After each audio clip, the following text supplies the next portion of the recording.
127 Masehi, sebuah ancaman besar datang ke kota Madinah. Pasukan Quraisy dan sekutu mereka berjumlah 10.000 orang, siap menyerang.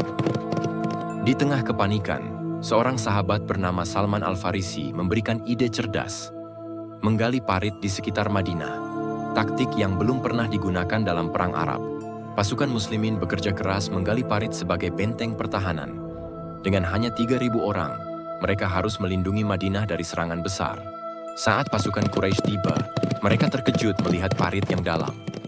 Mereka tak bisa Pasukan Islam dan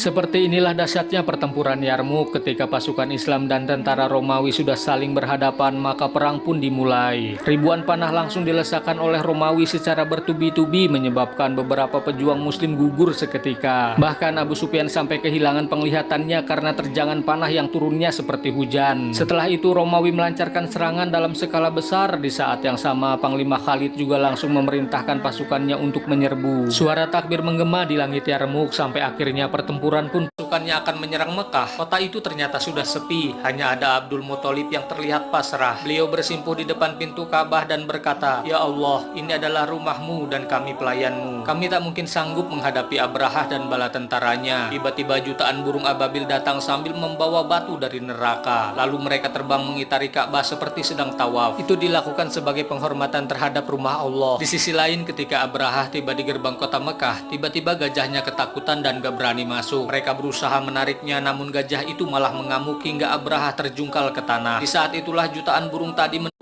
Perang Mu'tah tercatat sebagai pertempuran besar dalam sejarah. Sebanyak 3.000 tentara Islam menghadapi 200.000 pasukan Romawi.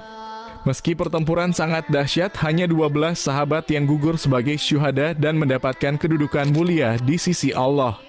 Perang ini terjadi karena utusan Rasulullah, Harits bin Umair, yang membawa surat untuk Raja Busra dibunuh di wilayah Mu'tah. Padahal menurut adat, membunuh utusan berarti menyatakan perang. Karena itu Rasulullah mengirim pasukan pada bulan Jumadil awal tahun ke-8 Hijriah dipimpin oleh Zaid bin Haritsah.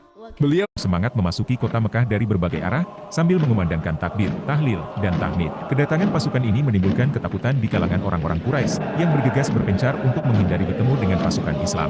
Seorang sahabat Rasulullah memberikan pengumuman kepada penduduk Mekah, bahwa siapapun yang masuk ke dalam masjid di sekitar Ka'bah, akan aman. Siapapun yang masuk ke dalam rumah Abu Sufyan, juga akan aman. Dan siapapun yang masuk ke dalam rumahnya sendiri, dan menutup pintunya, juga akan aman. Tidak ada penyerangan, tidak ada kekerasan, tidak ada penyitaan. Setelah tiba di Masjidil Haram, Rasulullah mencium Hajar Aswad dan melaksanakan tawaf. Kemudian Rasulullah dan pasukan muslim mulai bergerak untuk menghancurkan berhala